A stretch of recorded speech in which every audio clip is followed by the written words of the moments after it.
welcome into our virtual stage, not only Superintendent McCormick and his team, but also mention Carla de la Torre, who's just a beautiful servant leader in our community. Carla, it's an honor to have you here. Liliana, it's an honor to have you here. And so the stage is yours. We will take notes and follow along and be inspired by you. Thank you. Thank you so much, Marisa. Good morning. Buenos dias a todos. It's always fantastic to be here with this community, with all of you. My name is Carla de la Torre, and just like Marisa said, I'm so honored to serve Verde through family and community engagement. I also want to give a quick shout out to our Verde Superintendent, Mr. Michael McCormick, for such a beautiful keynote this morning. We're so grateful. Here in Verde, we have so much support and love and care from our leadership and even from our Board of Education. And so just very grateful this morning, and a big thank you to Mr. McCormick for representing us so well this morning. So let's go ahead and jump right into our first slide. Okay, I'd like to start by sharing, especially with our newer districts, how flippin' difficult this problem of practice process was for us, especially in the beginning. It was a real, just in full transparency, it was a real blow to the ego. And we know you're not supposed to have an ego in this kind of work, you know, but we're all human, right? And so, you know, it was just really hard. We came into this very proud and feeling very strong about the things that we were doing. And yeah, it was a difficult process in the beginning. But through it, it also became such a beneficial, a very needed and a very healthy process. And so I just, for those newer districts, I guess I would just ask you to trust the process and welcome you to CEI. What we're going to share today is going to really exemplify what I'm trying to say here.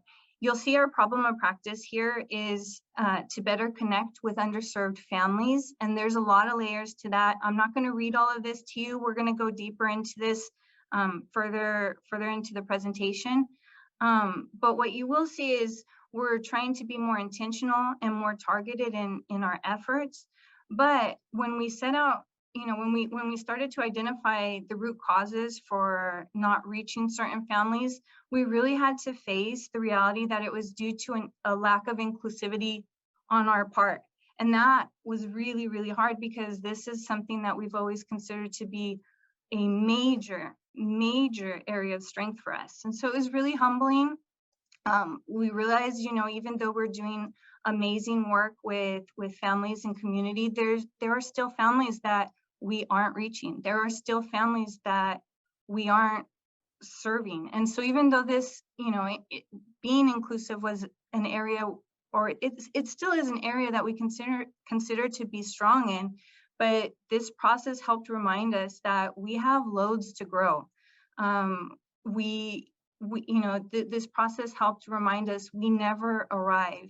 And so just, you know, being a part of the CEI community with all of you has really helped us to get into that place of continual improvement, humility, just reaffirming the love that we have for our district community.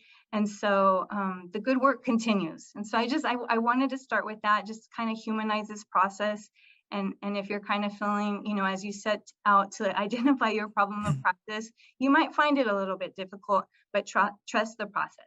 Well, and Carla, if I could get even more real. Yes. I'm just, you know, we're going to allow you to look in our lingerie drawer right now. Yeah. So we identified one of the areas is we just were challenged by connecting with our African-American parents. And so we brought in, and here's another opportunity. Former student of mine, I was his high school principal, went off to college, got his master's degree. He's now a inspirational speaker, does a lot of work in our area. Brought him in to do a year-long engagement with our African-American families. And everything was going along just fine until one of our own employees reached out to the Daily Wire, which is a very conservative news outlet. and talked about how we were hosting Black-only parent meetings. And this thing just ran like wildfire. One of my favorite titles to those stories that jumped around on the wire was "The New Jim Crow Era in Verde Unified School District." And I'll tell you, the most disappointing part of this whole thing for me was that it came from one of our own staff members who just didn't understand or value what we were trying to do. And so, you know, we all look to get another notch on our belt, and we go through these things, and we know it's for the good of the community that we serve. So this work not only includes vulnerability, it includes getting your ass kicked in the popular media, or at least in, you know, in these conservative channels where we were. And so, Carla, I'll turn it back over to you. No, I really appreciate you throwing that in there. It's so true. It's been a wild ride. Yeah, it's very courageous work, and again, just we're very grateful to be in this community with like-minded colleagues who you know, you're all in this with us, and so let's continue the good work. With that, I'm going to go ahead and turn it over to one of our amazing, beautiful parent leaders within the district, Maria Elena. Hola, buenos días. Trabajando en el problema que hemos identificado, tenemos que identificar quiénes vamos a colaborar para mejorar lo que sentimos que estamos fallando. En este caso, pues, ¿quiénes somos los colaboradores principales? Los padres. Los padres somos los más interesados, o los tutores legales de los niños. Y contamos fuertemente con el apoyo de todo el personal de las escuelas, los grandes líderes que tiene este distrito. También contamos con diferentes miembros de la comunidad, como lo mencionaron, y por supuesto, con la aprobación y el apoyo de lo que es la mesa directiva del distrito. ¿Cómo le vamos a dar un seguimiento al progreso? Dependiendo del número de talleres, de clases, de eventos que se realicen para los padres, para nuestro aprendizaje. Y, por supuesto, contando la asistencia en cada uno de estos eventos. Y también tomando muy en cuenta las respuestas que se dan en las encuestas que se nos dan para ver cuál es la satisfacción de las familias y para garantizarnos siempre una calidad en los servicios. Teniendo en cuenta que todo esto se puede llevar a cabo porque el Centro de la Participación de la Familia forma parte de la visión general del Distrito de Valverde. Por lo tanto, el trabajo del Centro de la Participación está dentro de las metas del LCAP del distrito. Hello, everyone.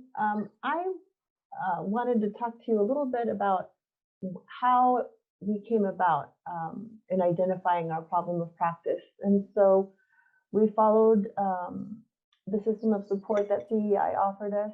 And we, in December, we started with a fishbone. And just to be very transparent, we weren't even able to address everything. And so the problem of practice was to support our underserved community. And within that, it's pretty big. And so I'll share a little bit more.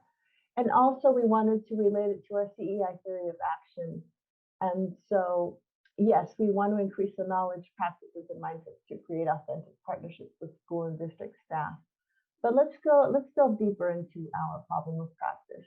So we identified it, and we also classified it into 3 different sections. We certainly want to support and increase our outreach, but most importantly, meaningful engagement with our African American community. We've already started doing that. We hired our African American parent engagement specialist. We continue to offer our African American Success Committee meetings, our Verde African American Community Circle. But now, as it's been said before in other sessions, with COVID, everything is through Zoom. It's no longer that personal connection, one-on-one, in person. And so, yes, we're sending out messages through our Parent Square automated system, but we do need the support of our own staff to get the word out. And so we're working on that. We're working on improving that. Also, we have started to offer informational sessions and sometimes they're very well attended and sometimes attendance is lacking. So we do want to improve upon that. We offer interpretation into Cohort for our Guatemalan and indigenous families. We want to increase our outreach to our LGBTQ and other students and families. And also we have offered informational sessions to address potential hate crimes and also bring light to our Asian American and Pacific Islander communities. So also we're working with our other community and partner allies to support our families who are experiencing houselessness. Now, the biggest part of our problem of practice, lofty goals, but we're very hopeful, is that we want to develop a centralized family wellness center, and eventually we want to have community liaisons at each site. So while we feel strong about family engagement at the district level, we want to increase our outreach and engagement at the site level. So this is pretty much in a nutshell what we're trying to work on here at our district. And with that, I'm going to pass it over to our wonderful parent engagement specialist, Ms. Erica Velasco.